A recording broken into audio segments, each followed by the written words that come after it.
Well, welcome back to Through the Eyes of Survivors, Uncensored Edition. Today's episode is very heavy, and it should be, because once again, we are confronted with a case that forces us to stop uh, repeating the same talking points about domestic violence and ask a different, more uncomfortable type of question, I believe. We tell survivors, every day how dangerous it is to leave, and that's true. We talk about exit plans and shelters and court dates and safety during separation. But we don't talk enough about what happens after the system decides it's over. So today we're talking about post separation violence. Not the chaos of leaving, but the calm after court, if you can call it that, right? The moment when paperwork is signed, files are closed, and everyone assumes the danger is past. But sometimes that's when it's just beginning. Thank you for being here at Through the Eyes of Survivors.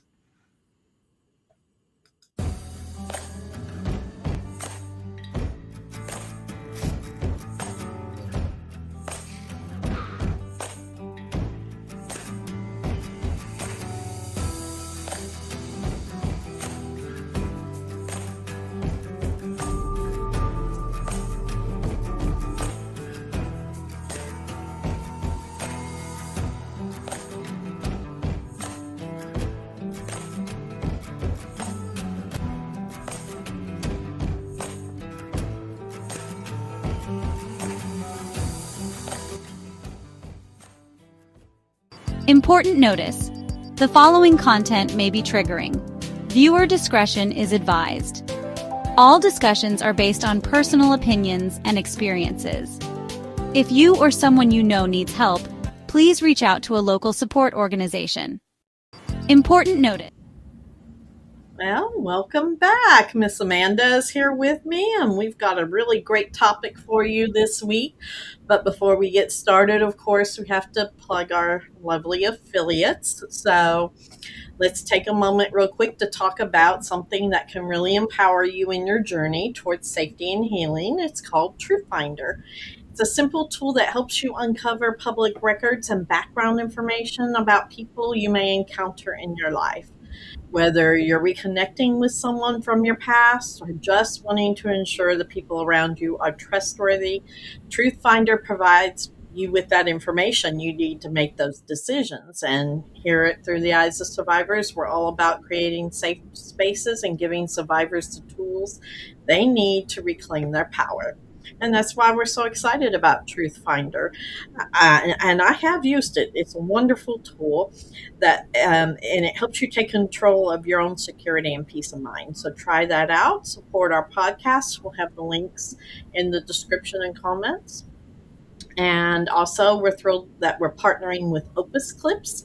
Opus Clip is an AI driven platform that helps us turn powerful podcast moments like we have today into short, impactful clips. From survivor stories to hard truths, Opus Clip help us amplify our voices here at Break the Silence and spread awareness across every platform. So if you want to turn your content into scroll stopping reels or shorts, try Opus Clips. That link will be provided as well. And lastly, of course, the Self Defense Keychain Store. We're proud to partner with them. They are a woman and minority owned business focusing on practical, safe, discreet tools designed to help people feel more prepared and empowered for your own personal safety. Enter in the code Break the Silence and receive your 10% off. So, all right, let's get started with a case today. So, there was a case in Arkansas. A mother and her two children were found shot and killed inside their home, which is definitely a tragedy that I am all too familiar with. And it immediately drew some attention, not just because of the loss of life, but because of when it occurred. So, Amanda, you want to give us some more background on this case, please? Yes. So this mother of two, they were twins. They were 6-year-old twins. Um, she filed for divorce back in March. There has been previous reports of domestic violence in this marriage. And when she went ahead, I believe it was December 3rd, um, she filed, went to the final court proceeding. Once it was finalized, her and her children were found dead. Yeah, Um, so they were going through a divorce. they were, And so they finalized the divorce. yes. And so the next day is when they found them, correct? That's what I was reading on Yes, this it was case. the next morning. There was a response to a call for a welfare check at the house. Mm. Yes, 9:30. The next morning. So just one day after that final divorce hearing. Yeah, usually divorces take some time. So you think, within that process, at least the system thinks, that once all of that is over, then the court is done their job when they get it to that point. But this in particular was not during any kind of early separation. They had been separated for quite some time, right? And she didn't have any kind of emergency custody disputes or any active litigation, right, Amanda? Not that there I'm aware of. It didn't speak of any of that. Hmm. Again, it was just March. She went and filed, and then it was finally finalized on, I believe, December 2nd. As you said, the next day, December 3rd, was when they were found. So I don't think, again, there was any kind of custody hearing, custody battle. I mean, in my head, I was thinking maybe he was afraid. That's what it was going to go to next. And, didn't want that to proceed. I don't know. But there was nothing in that pursuing that I could see Well, at this. well, truly, usually, if all the stuff is over, the custody is already done.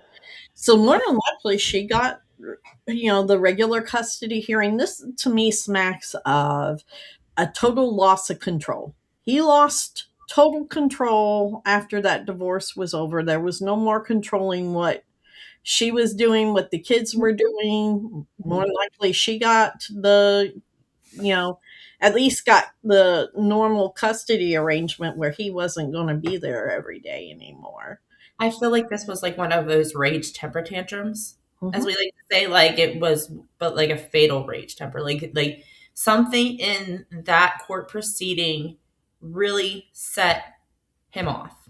There was something, as you just said, in that divorce, in that court proceeding, in whatever he was told was the conditions of whatever set him off. Hmm. And it was a rage temper. Like it was. beyond what I can even imagine. But yeah, you're right, Tara. I fulfill Because that. I've been through the court system. If there's no pending motions, there's no visible legal contact, if everything has been resolved, and that's what they indicate in this case. Um, you know, this is just an indication of, definitely not just rage, but lack of control. He decided he was going to take control of this narrative by doing this, the final step. Right, right, because he no longer had control of anything else that was happening. Right. And a lot of us who have been through the court system, especially when domestic violence is in there, you've got an ongoing battle. But some of us, I know I didn't bring up any of that in our case because I wanted it clean, I wanted it done, I wanted the divorce over. Mhm. So we didn't have any of that in the background, and I imagine that's probably what she was trying to do here. It was trying to make as clean a break as possible. Correct. Correct. I think she was just trying to not maybe even rock the boat. Maybe she felt that the less messier she made it, the more abnegable he would be. I think she wanted out. I think she needed out. But in her head, she didn't want to press too many buttons because it does seem that he was very wealthy. They were very wealthy. And maybe she felt that if she kept it very low key, very less, let's not make a big deal, then he'll be more, and we tell ourselves that, even though that's not the truth as survivors. I mean, I personally know in my head, I played those games with myself. I would be like, oh, okay, well, maybe if I do it this way, he won't be as mad. Or if I handle it in this manner, it will still serve him in some way, but serve me too. And Mhm, we would find out the hard way. They don't meet, they don't split. It's either 100% them or there's no way at all. But see, we don't understand that either because we're just trying to survive in that moment. So I can see where she maybe thought that it was just better just to be like a really kind of like, let's not make this messy. Let's not make this where it needs to go. Let's not bring up the domestic violence. Let's not try to do this messy court, kind of child custody. Because I'm sure if there was domestic violence brought up, the custody would have been a little bit more, spanned out more things. And she was trying to do it amicably, and he didn't care. He wanted what he wanted. mhm.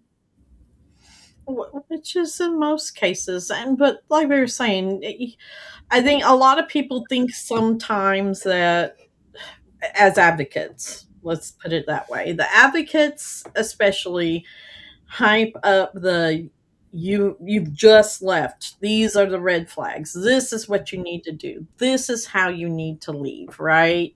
Right. They give you risk assessments and tell you how volatile this is.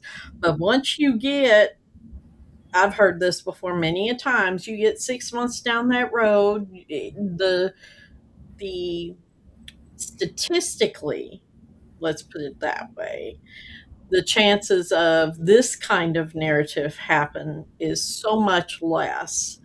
But this case really changes that narrative. And I understand that because my daughter's case was a little different too. It changed the narrative in some ways.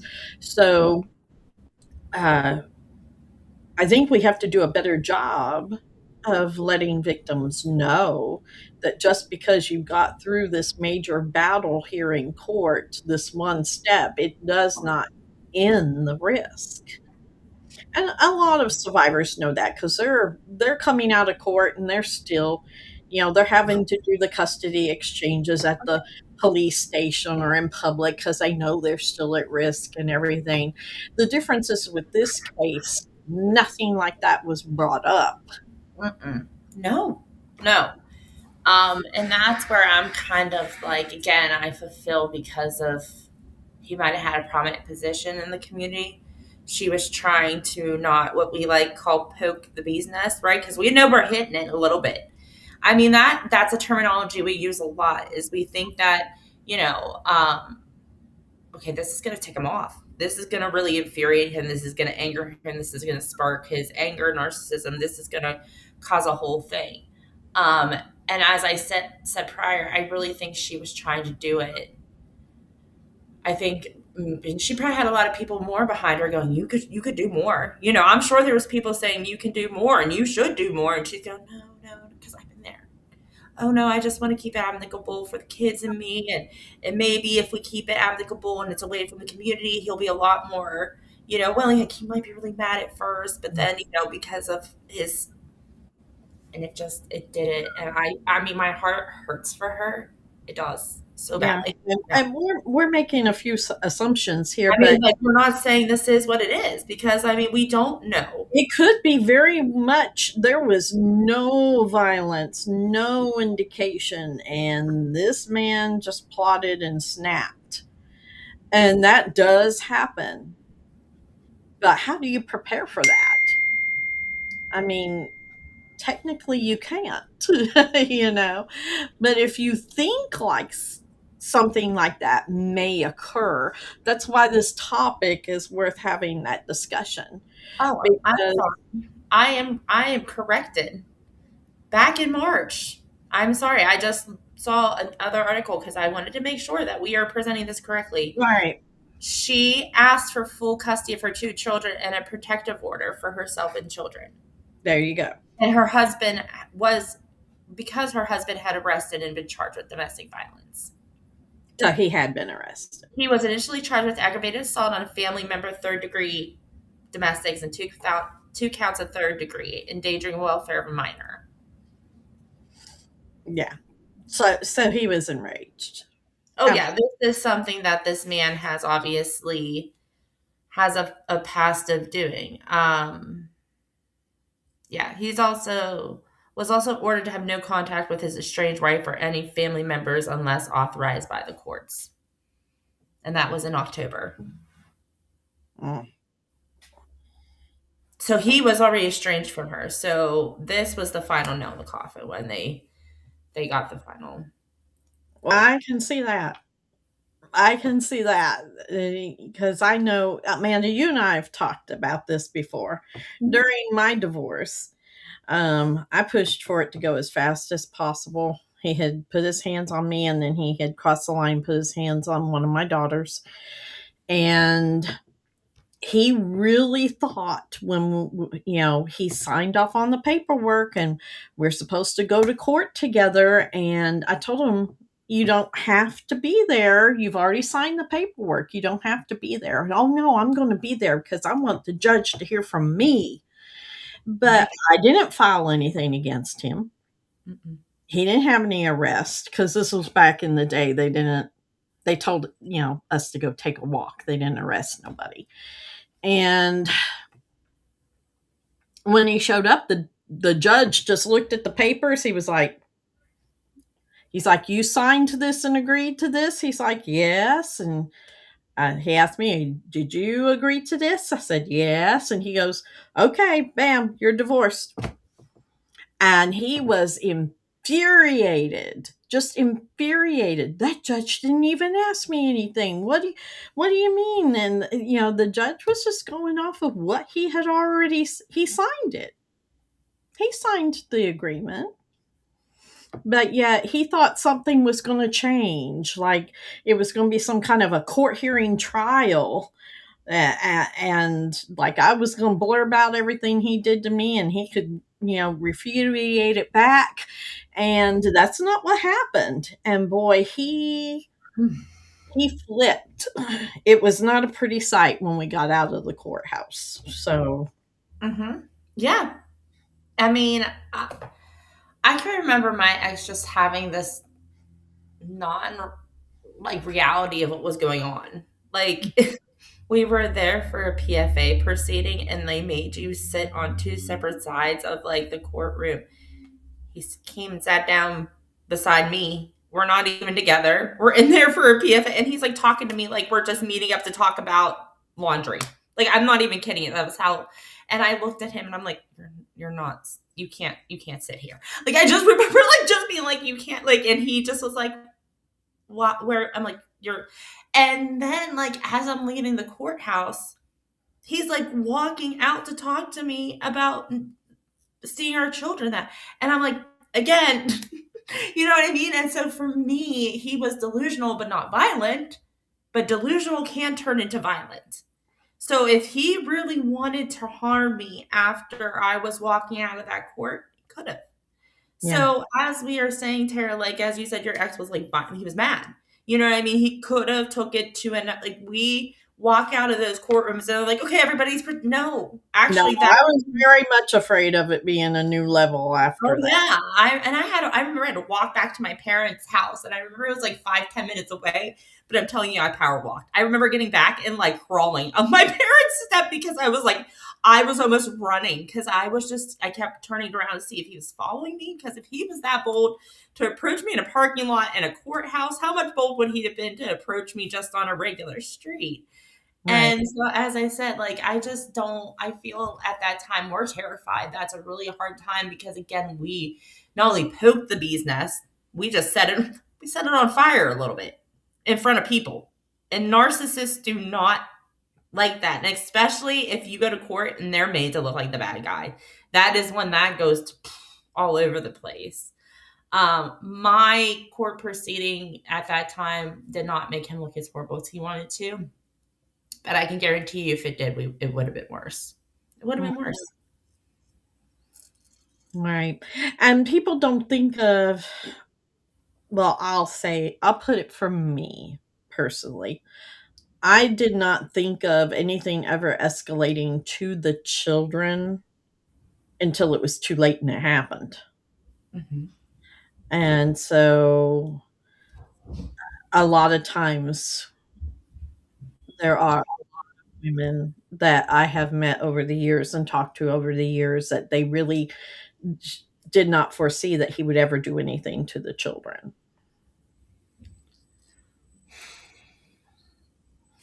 But unfortunately, they can and they will. I feel that a lot of misperceptions is too is people are like, well, I didn't have that experience with them. And you don't always do. Right. You're always gonna have that experience with that man. Sometimes you meet them at a different part of who they are and their violence or narcissism. Sometimes they play a different show for you because you're different meaning to them. I just really hate when people are like, "Well, I never seen that part of him, so I can't validate that." And it's just like, you know what I mean? They are capable, and don't gaslight yourself. And I think women do. I think we do that, right? Terrorist survivors. If someone says that to us, like, "I didn't have that experience," then you're starting to gaslight yourself, going, because I remember him saying to me, "I never treated any of my exes like this." He did. He did. But that was something that that was something that I would That's gaslight. your fault. Yeah, right. Right, because I'm just this a whole different kind of mess that's making this happen. But I would have gaslight myself and go, "Am I this bad that I bring this out in him?" Like I was starting to blame, and that's what they want. So I feel that that is one common thing that happens a lot too. Is we're like, you know, is this, but it's not true. But I found myself doing that for a while. It's a whole Right. different level. It's a whole different level. It is. We got a really good comment in the comments from Jim. Yeah, there we go. You want to read it? Sure, sure. Let's not forget that some men who view their wives and children as possessions will consider divorce that the corpse are taken away with belongings to them. In those cases, all through the proceedings, they build fasting rage so the last day of divorce, once the corpse I say think it's it means final. court. Court. It probably Course. misspelled. I'm thinking, I'm like, am I representing The court. her? I'm sure that's what he meant. But Yeah. it's final, is dangerous for, and the days following that can be even more dangerous as faster the rages increases. I don't know that what happens in these cases, but it sounds similar to others I've heard. Yeah, I think so. Mhm. Now that I know it says courts. So Well, that's a good thing. Yeah, he's right. A it lot of is. times there are some men out there who view their wives and children as possessions. They do. They do. It's not love. It's this is mine. Mhm. And if mine is not able to be accessible to me and it's being taken publicly, it's gonna be taken away Mhm. completely because the world can't have that if I Right. can't. Well, that's what happened with our daughter, Joshua. Joshua thought Ashley was his possession, and even more so because she was pregnant with his child. And he was not going to let that possession go. No, no, and as we said, Tara, I mean, he had so many other incidents, and but for some reason, there's always like Ashley was a different kind for him. Unfortunately, for that circumstance, but I think you understand that. We understand. They pick this one woman out of all the incidents they've had, and it's not like a prize or a pedestal. It's more so of an obsession. Yeah. It's almost like a claim, Hmm. and that's when it becomes dangerous, as Jim said. Like, mm, and Yeah. even children. I know personally, we talked about this with my ex. Um, I felt like my children were always the vessel of to me. It was always like this is what we have together. So we are still together. I'm still bonded to you because we have children. It was Mm. never like I love my children, I will get better for my children. It was like either I can have you and the children or nothing at all. And Mm. that's a possession. A father would be like, okay, this relationship isn't working great, but I still love my children. My children are part of my life. There's some men who view as like, this is the whole package. And if I can't get the whole package, I don't want it at all. And unfortunately, that's when it starts to get dangerous. Right. So, so here's some statistics for everybody, right? So I looked this up. The research shows that most domestic violence homicides occur after the separation, not during a relationship. And many studies estimate more than half, uh, and often closer to 70% in some of these studies, of intimate partner killings happen after the survivor has left or attempted to leave. Mm-hmm. Again, we've said that before. This means it is the most dangerous time, and here in this case, it definitely smacks of he the divorce being final was a permanent loss of control from him, and he Absolutely. decided he was going to make it so he had the ultimate control. And it's mind-boggling that people can think in those terms, especially with your own children. I, mm, I always think like, where is your end game in that? Like, where is your like? If this is your possession, now you're completely trashing your possession. You're completely destroying or harming it. But then I also we have to also understand that rage of that possession is greater than actually validating it and caring about it. The rage of that possession is actually the owner of Mhm. that possession, right? Like that's the owner of that feeling is the rage. And it takes ownership when that possession is taken from them in a way that's not in their control. And I think control, like I know for me, like right, survivors, like control is really like a hard thing for us because we once we leave, we like to control certain things so we know certain things will happen again, right? Like so we have those things where control is kind of like scary for us to lose in circumstances. And then there's men who once they lose control, that is like equals anger. That's dangerous. And I feel like this man was a very dangerous man in all sense and had no form of control in his anger. And he, I believe, was a doctor. I believe he was a doctor. And that's scary. Oh man, I can't imagine finding out he was my doctor. Yeah. Mm. And Jim says if a man will abuse a woman, he will abuse a child. Just because he has not abused the children yet doesn't mean he won't. It just means he hasn't yet. That's absolute truth right there. It is. It's Mhm. 100%. Yeah. Absolutely the truth. Well, we're hit our midpoint. We're going to take a small break real quick to show you a video about our holidays of hope. We got one more week till Christmas. We're wrapping up our Holidays of Hope program. The holidays are one of the most dangerous and isolating times for survivors, emotionally and financially. So many of these families who are rebuilding from situations like we're talking about today, where the father has taken out the mother and the children have survived. That's what we're providing Christmas for. We're trying to help protect these children's sense of normalcy, right? Holidays of Hope provides those gifts and essentials and dignity to these families who are so tragically impacted by domestic violence. And so we're going to share the reel with you about how this program helps. And if you're able to donate and support in any way, please do. This Christmas, some children are facing their first holiday without a parent. Lost to domestic violence, these little ones are learning what it means when a chair stays empty, when stockings hang unfilled, when the magic of Christmas feels impossibly far away. But you can change that. Through BTS ADV's Holidays of Hope program, your donation becomes more than a gift. It becomes proof that they are still loved, still remembered, still worthy of joy. A teddy bear reminds them of comfort. Art supplies spark creativity that trauma tried to steal.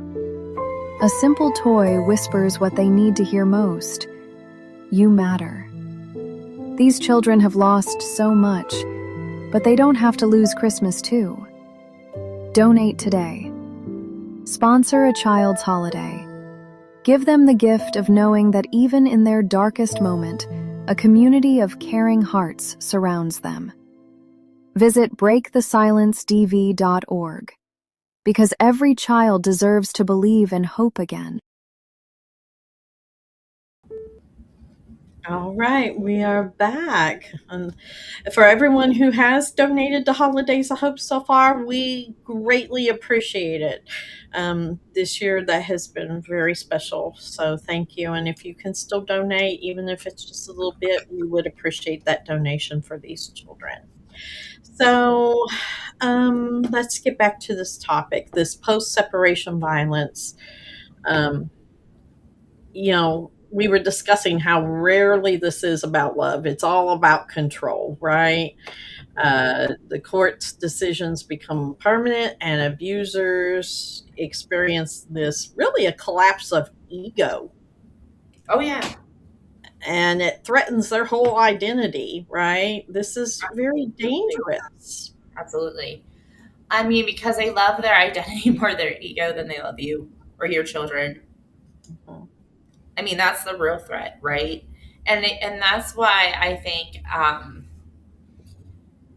one of the issues I think why we see this a lot, and we see this in all different kind of communities. So don't believe that I'm sitting here saying that this happens just in wealthier or poor, but these wealthy communities, when you see these prominent men snapping like this, it's normally because and it's such a hyper, it's like, well, now buddy, I mean, I saw his mug shot, you see. It doesn't look better than what it would have looked like if you had this amicable divorce, but in their head they are so sick that they rather that not happen, and they think they can get away with it, or they don't. I mean, in all honesty, I feel like this wasn't something he really correlated it properly or seemed like it. I think he snapped and just did it. No, And then, he decided if I can't have you, nobody will. right, what was done was done, Mhm. and after that, life was done, his reputation was done, everything was done. And as you said, Tara, like with your ex, he thought he was going to go in there and win it over. And I think these guys do have this narcissism, especially the ones with money, where they're going to walk in and go, well, oh, Mr. Blah, blah, blah, he's a doctor. Well, this man also had priors, as we were just talking about. So I'm sure the judge was looking at, the past reports and past my goodness, her protection order. I'm like, Yes. I can't say the word. And looking at things that she tried to pursue before, and took that into consideration, and that was not good for him. He was like, wait, what? You know what I mean? Because they act like that. They act like what's the past is done. That should have been flushed down the toilet. Let's get that out of our memories, because that's how our memory works. We don't remember that, and that's so unrational. But that's it. And I mean, again, you think that, well, this is a doctor, this is a man, he's a PhD who had to go to extensive schooling, who had it. That has nothing to do with personality traits or narcissism. It doesn't at all. Me and Tara will tell you, we see it so much. It's actually, I even, when I started becoming an advocate and working for BTS ADV, I was like, Tara, I am so surprised on people that are educated will do like the most ridiculous. Yes, but people want to think it's lower class, working people. And I will tell you, professionals have as high a statistics as working class people. It's just hidden better. And it's hidden better because of the money or the situation. They have the ability and they can afford to hide it better.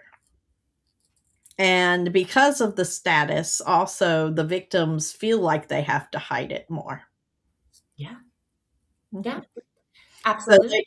so those who are in an upper type class usually have it worse, honestly. Absolutely, because I feel like again, there's more eyes on you, right? Because you're more out in the community, you're more having friends and socializing, right?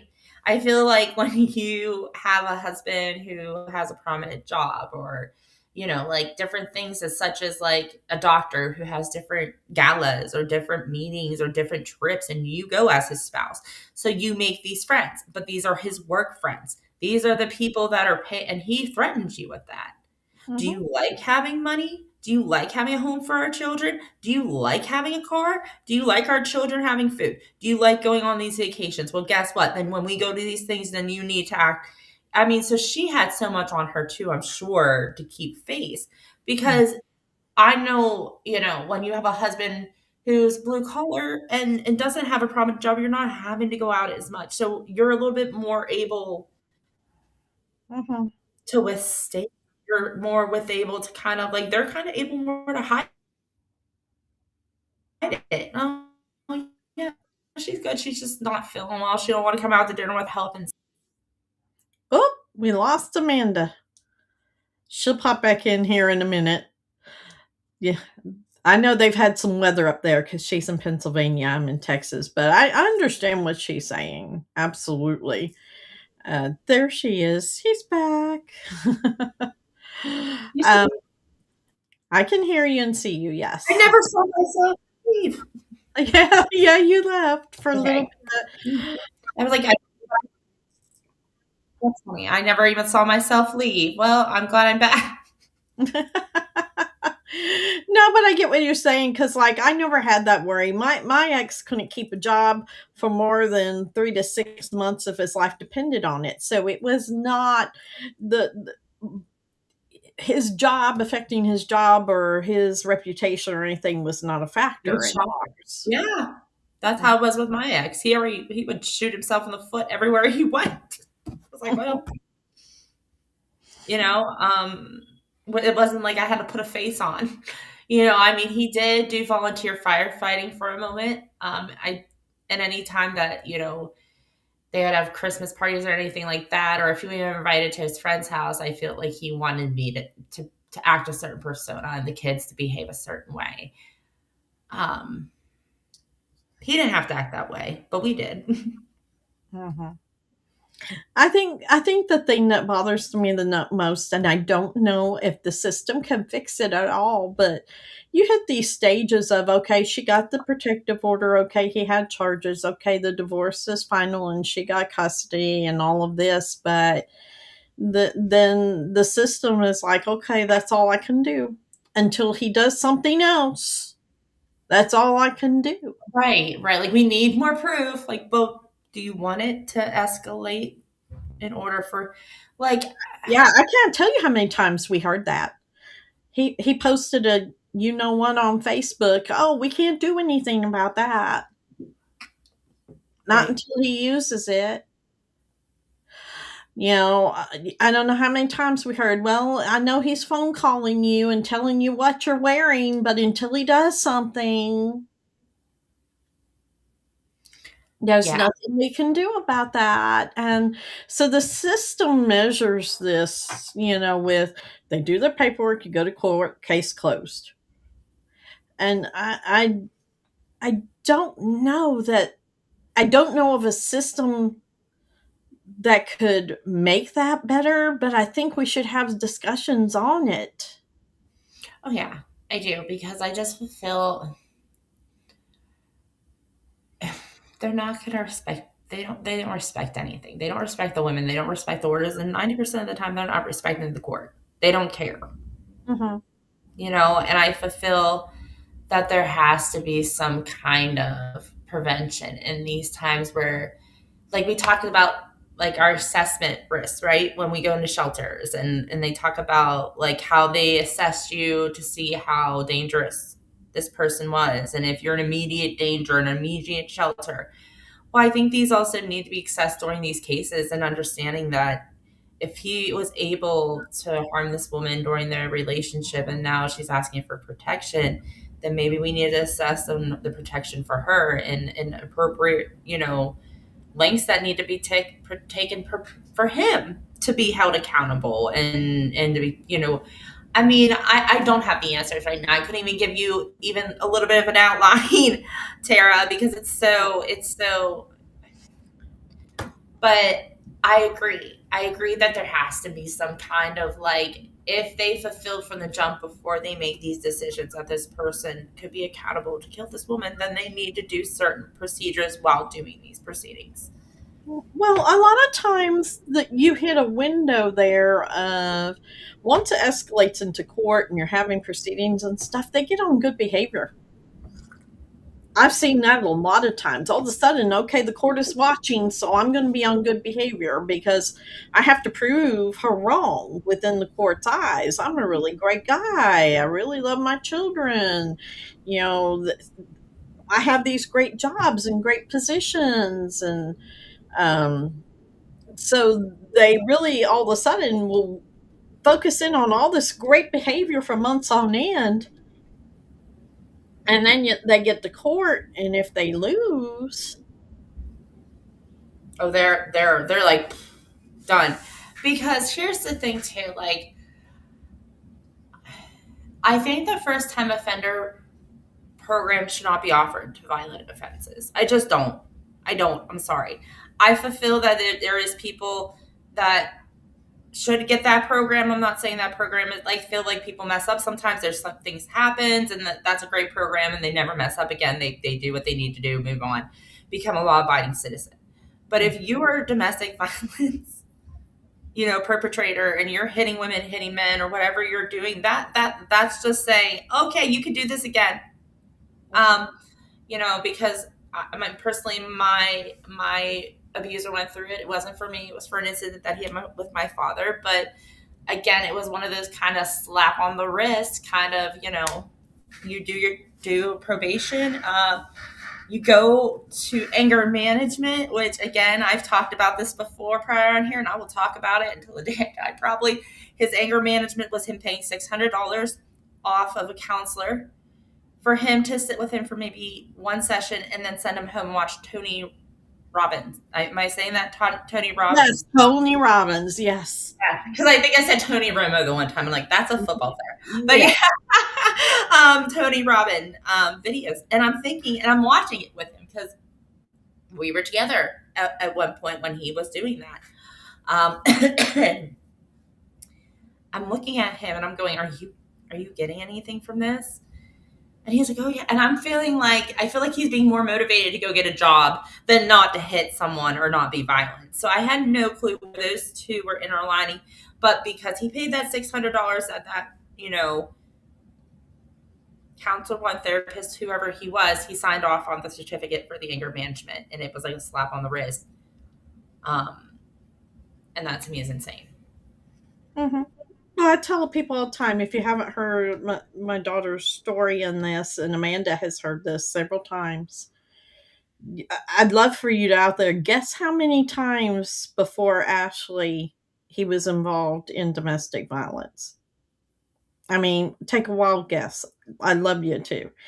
But I'll tell you, Ashley was number 8.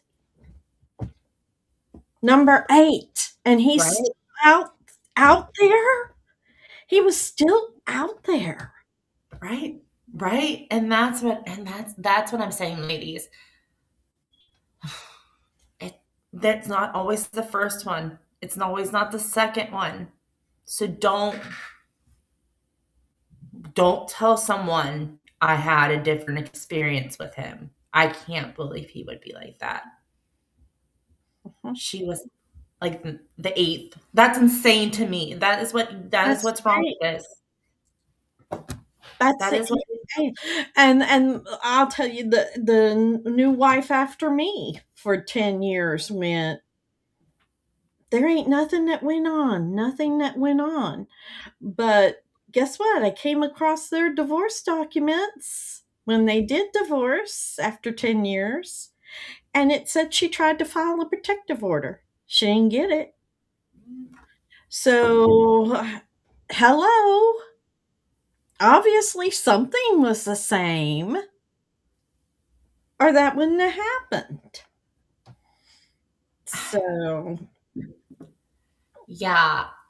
I I've had girls that told me, I heard you were the instigator, you were the liar, and then came back and was like, my bad. And I'm just kind of like, and I mean, I've even had ones who were really, really horrible to me and then came back and wanted to help me and be like, this is who his employer is. He's not paying his child support. Here's his employer's number, blah, blah. And again, and those ones I tread lightly because I was like, yeah, I'm not getting on your bandwagon because you were not very, we're on different teams here, girl. We're on different teams. But yeah, it was amazing to me because but again, they're different for different women.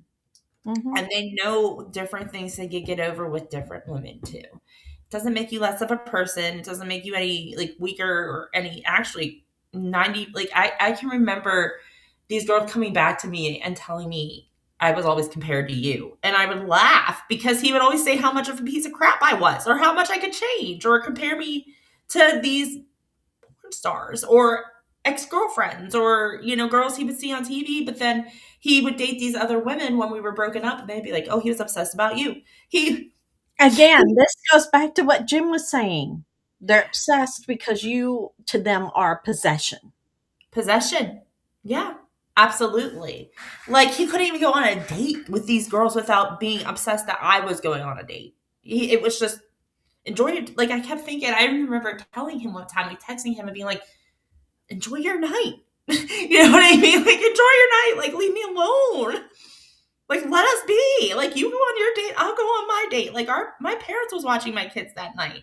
And I just remember he was so far gone that you would have thought I took out his whole family, everything he ever loved. I mean, he was threatening the guy so bad that it just stopped. Like, we just were like, we can't do this. We're not going on this date. We're done.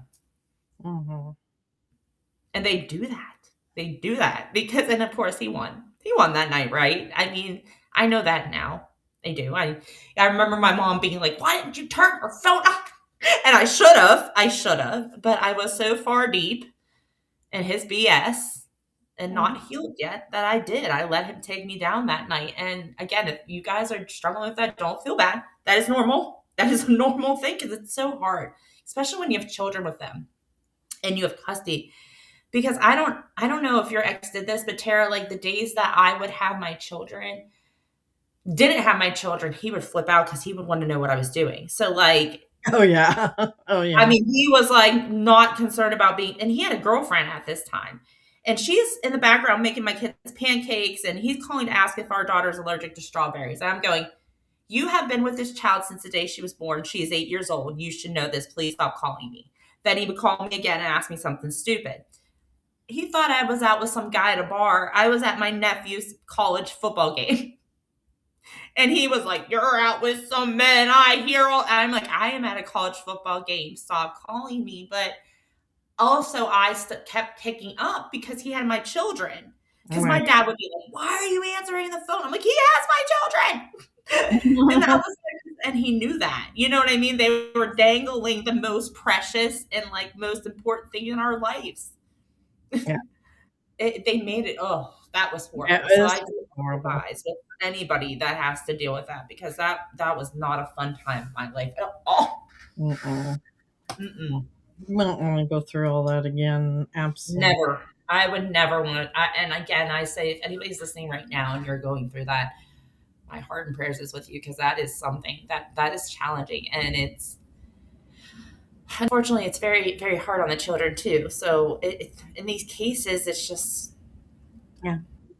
It's just you're dealing with someone who is truly evil in in those manners, and there's no rationalizing it. no. So, I know we're getting close. I want to touch on everybody with everybody out there.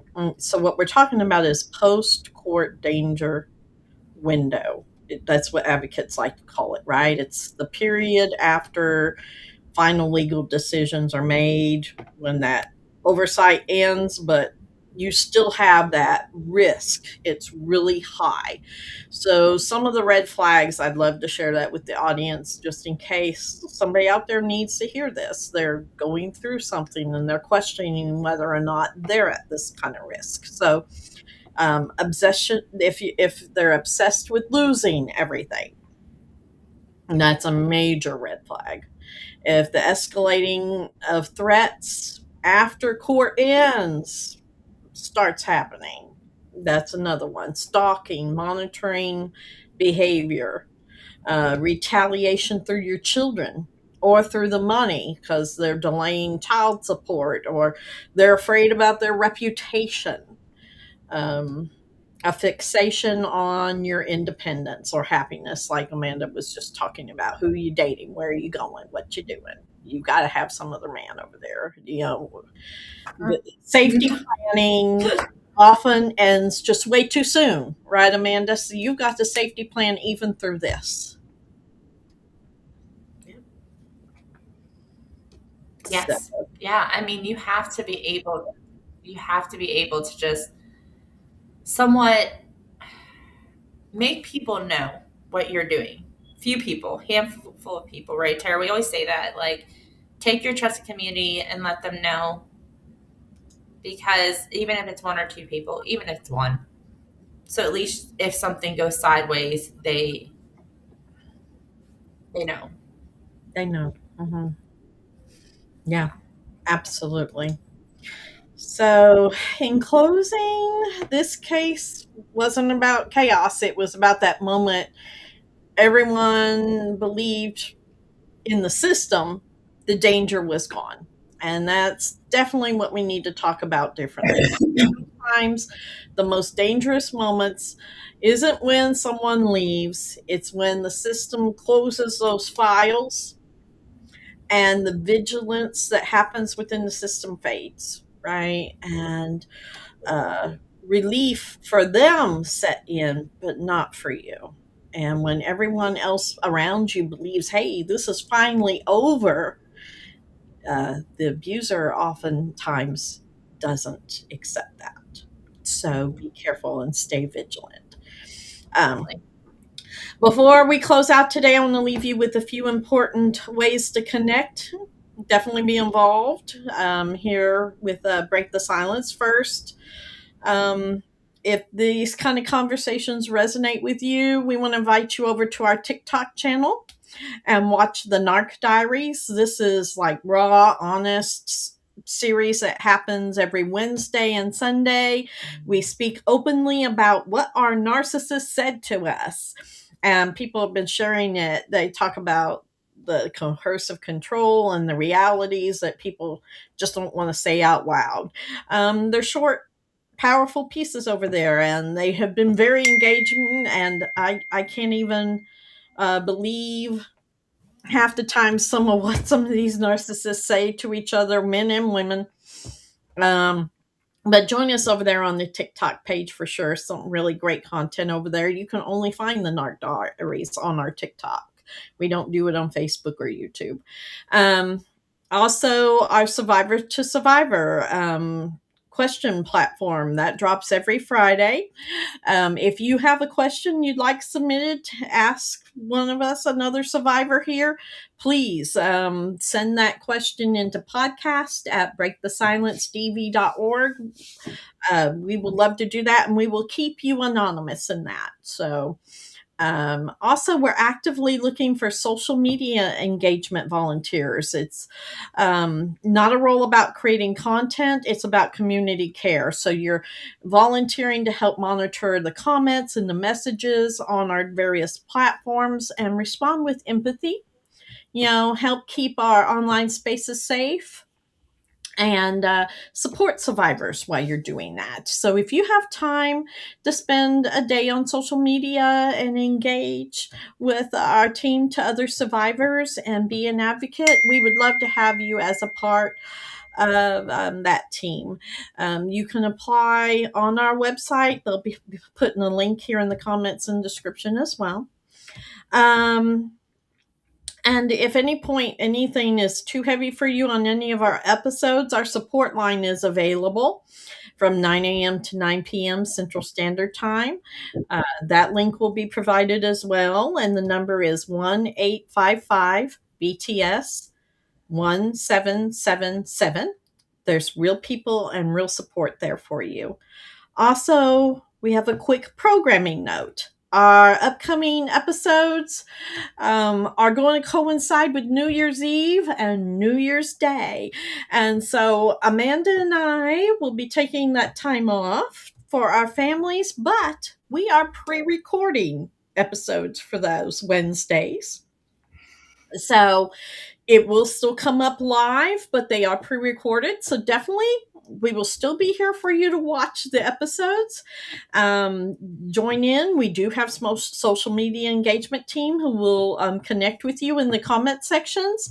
And there's still going to be brand new episodes. So we hope you continue to join us during those weeks. And as we close out the year, if you're looking for a meaningful space to give, Break the Silence Against Domestic Violence is a 501c3 nonprofit. Donations are tax deductible and directly support our survivor programs, education, and advocacy. So please consider donating to Break the Silence if you need to, donate for an end of year charity. And if you are a business or an organization that believes in survivor-led work and wants to support conversations like this, we are currently welcoming podcast sponsors. So sponsorship helps keep Through the Eyes of Survivors and Through the Eyes of Survivors Uncensored independent and accessible. If you would like to do that, again, it would be tax deductible. Reach out to our Amanda, Director of Operations, at podcast@breakthesilencedv.org. And we thank you for being here. Thank you for listening. Everybody have a Merry Christmas and a Happy New Year. And we will see you next time on Through the Eyes of Survivors. Every day, survivors and children impacted by domestic violence turn to us searching for hope, safety, and healing. At BTSADV, we support survivors with programs that touch every part of their healing journey, emotionally, physically, and spiritually.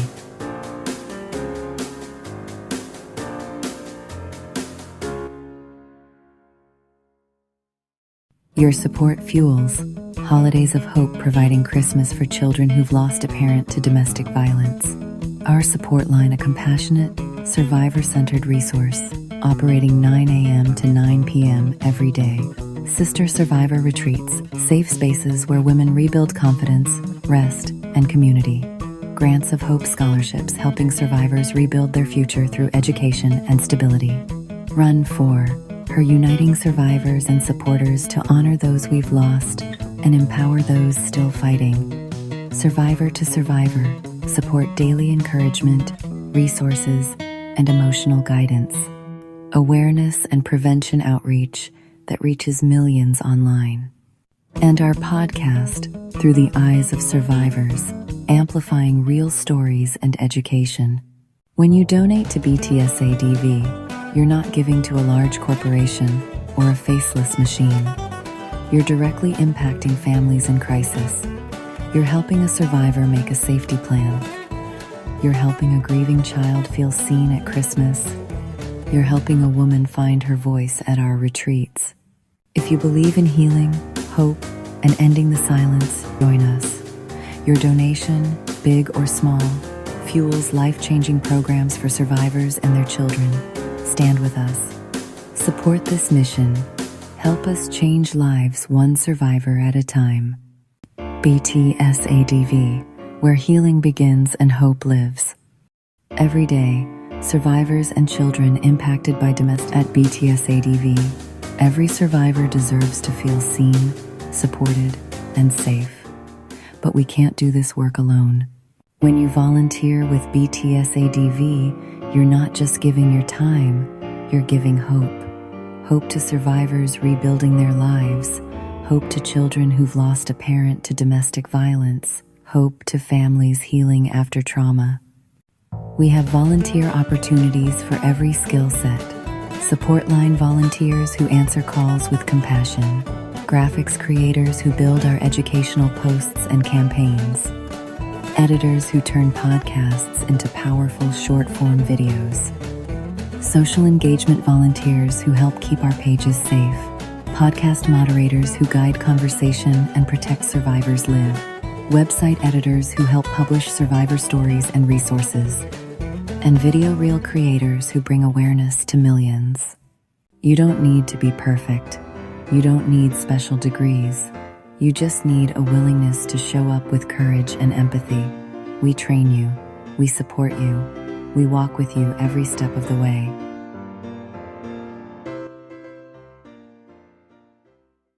If you've ever wanted to make a difference, if you've ever said, "I wish I could help," this is your moment. Join our volunteer team. Stand with survivors. Be part of something life-changing. BTSADV, where survivors find connection, support, and hope.